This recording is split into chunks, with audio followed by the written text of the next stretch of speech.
everyone, my name is Ksenia, welcome back. So today I'm going to be talking about my favorite books, my most favorite books ever, which is kind of scary. I want to say exciting, but I am more scared than excited because it's kind of difficult to explain why you love a book so much.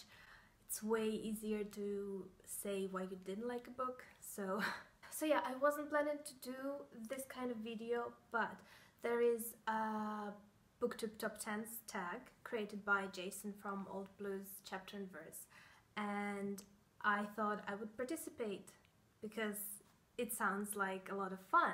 So I'm going to be talking about my top 10 favorite books ever, but the difficult part is that I have to rank them. So I think this is a spoiler. I should take it away. So yeah, every booktuber who does the tag ranks the books. So the first book gets the biggest amount of points and the last book gets the smallest amount of points, and then Jason does some math, and then he does quarterly videos where he tells us which book got the highest amount of points and which got the least, well, not the least, but you know. Just go to his original video, he explains it way better than I do. Okay, I'm just gonna be talking about books. So, favorite books is a very personal thing and everybody means different things. So, in this video I won't be talking about plots and characters and all that stuff. I will be just briefly trying to explain why this book means so much to me. So the first book, and my top favorite I suppose, is The Catcher in the Rye by Jd Salinger. If it wasn't for the tag, I would just say that Salinger in general is my top ever, but I have to choose only one book. I thought I would go with the most obvious, the most popular book, Catcher in the Rye, but in brackets there is everything else by him.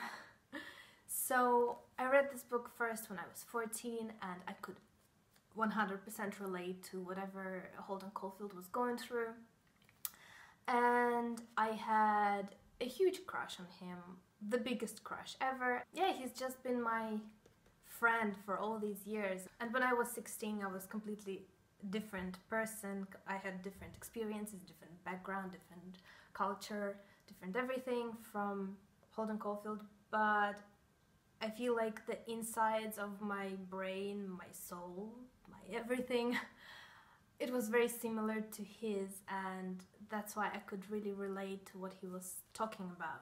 Yeah, this book is something that's been with me since I was 14, so yeah, this is my top book. Then the second book for the top 10 tag would be 1984 by George Orwell. And this is the book that I've reread a countless amount of times, but I feel like I understand it way more now as I know more about the world in general. But yeah, it's just a great dystopian novel, and I love the characters, I love the story, I love absolutely everything. So most of the books that I'm going to be talking about here are classics because I've read mostly classics up until 2 years ago, but there are two books that are contemporary that I'm sure I will carry my love for them throughout the years, so I included them. And number 3 would be S.by, who are the authors? By Doug Dorst and J.J. Abrams. So this is like a book within a book. So this one is called Ship of Theseus by V.M. Straka, but V.M. Straka is a fictional author, so I'm not going to go into details telling you about this book, because if you don't know, I won't be able to explain it in just a few words. Yeah, I read this book in a week, which is quite an achievement because there is a text, like the book, and also there is a story happening. Oh, it's so difficult to explain. Also, there are two characters talking through the pages of the book. So to read this book you have to read the book itself, and then you have to read everything the characters write to each other. It's a huge book to read. usually I think takes people a long time, but I read it in a week. For that week I was alone at the apartment, and I don't think it was a healthy week if you think about it. Like, I had barely any sleep, barely any food, especially the weekend, because during the week obviously I had to go to work and be a normal person, but then during the weekend I was completely alone, and I just sat with that book non-stop. And like I said, I didn't go out, I barely ate because I just couldn't. So this story really touched me for many reasons.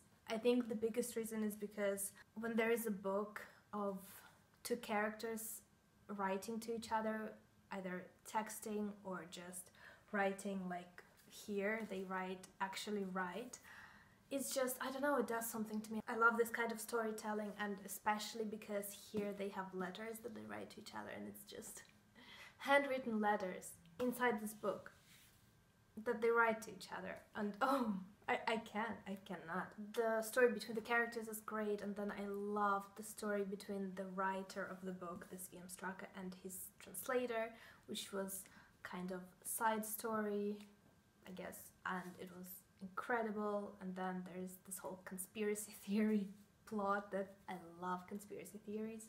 The most important thing to me is that there are margin notes, which I love writing margin notes. Yeah, it means a lot to me. So that's number 3. Yeah, then number 4 is another contemporary, and the last contemporary, yeah. And this is Tell the Wolves I'm Home by Rifka Brunt. This is my favorite book of last year, and again, it's kind of scary to put a book that I've read only a few months ago on this top 10 ever list, and especially as number 4, but I will do it because I have faith in this book. I have faith that we will be together for a long time, and I will be rereading it many times in my life.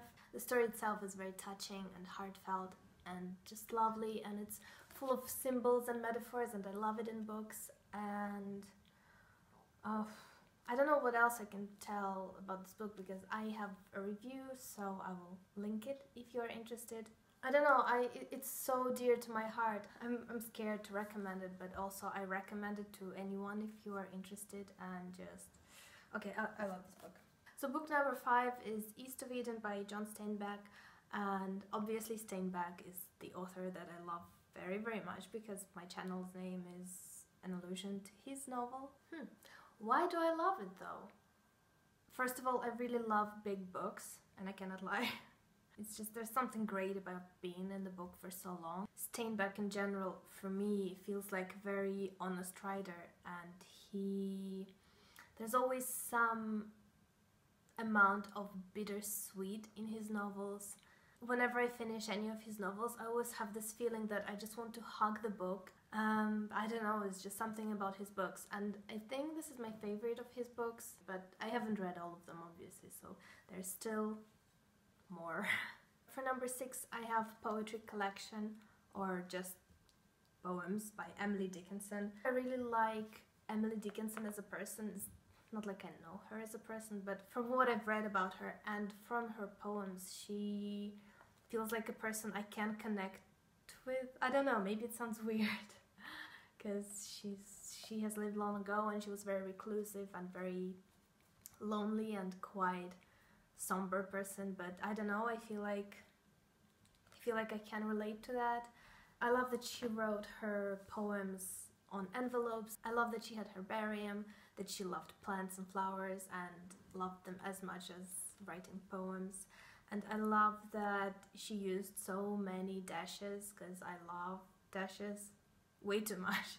And I kind of like the original way her poems look. I don't think it's not printed like that here, but I've seen some of the original letters, how they were written originally in the internet, and I really like that. I wish they printed it this way as well. This is Emily Dickinson, number 6. Then number 7 for me would be The Little Prince by Antoine de Saint-Exupéry.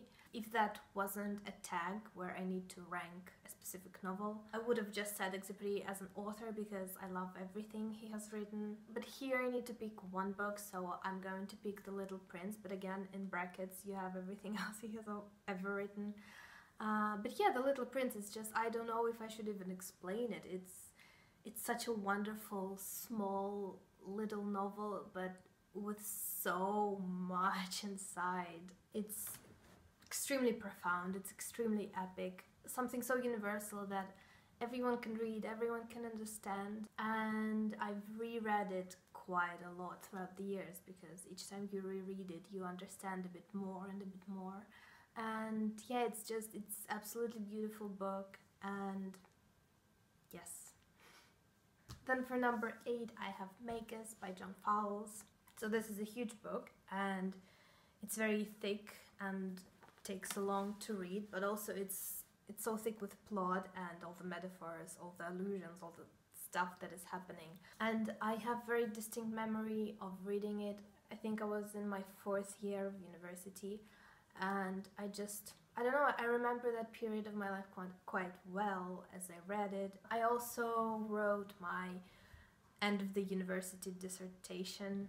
I don't know how you call it in English, maybe it's a thesis? End of the university paper, whatever you call it. I wrote it on this book and on John Fowles' works in general, and on allusions on Shakespeare that he has in his works, which was amazing to research. Yeah, and it's the kind of book that, again, I don't know how to recommend to people because it's, as I said, quite dense and thick, but it's so rich and so profound that I feel like, at least to me, it was absolutely worth it. Yeah, great book. Then number 9 for me would be Wuthering Heights. I don't have a book, but I hopefully will have a book next week because I'm going to reread it. I've already ordered it, so yep.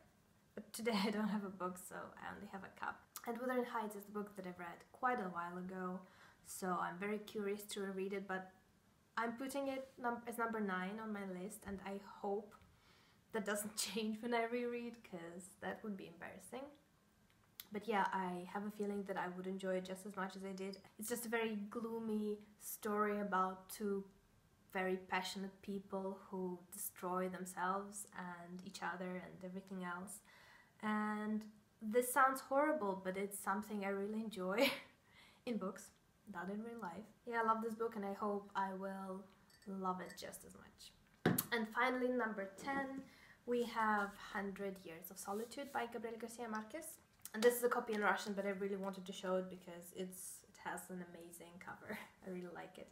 But yeah, obviously I liked the book, the characters, the story, everything, but I really enjoy the aftertaste that the book left me with. And even now, a few years later, I still have this aftertaste of this, you know, this wonderful journey. Like when you go to a holiday somewhere and you really, really love it, and then you come back and you remember the holiday and you get this, oh yeah, that was great, that was amazing. And yeah, I have this with this book. So this is it, Top Tens Tag, and I'm really excited to see the 3rd quarter video that Jason will make, to see what changes and if some of my books will get in this list.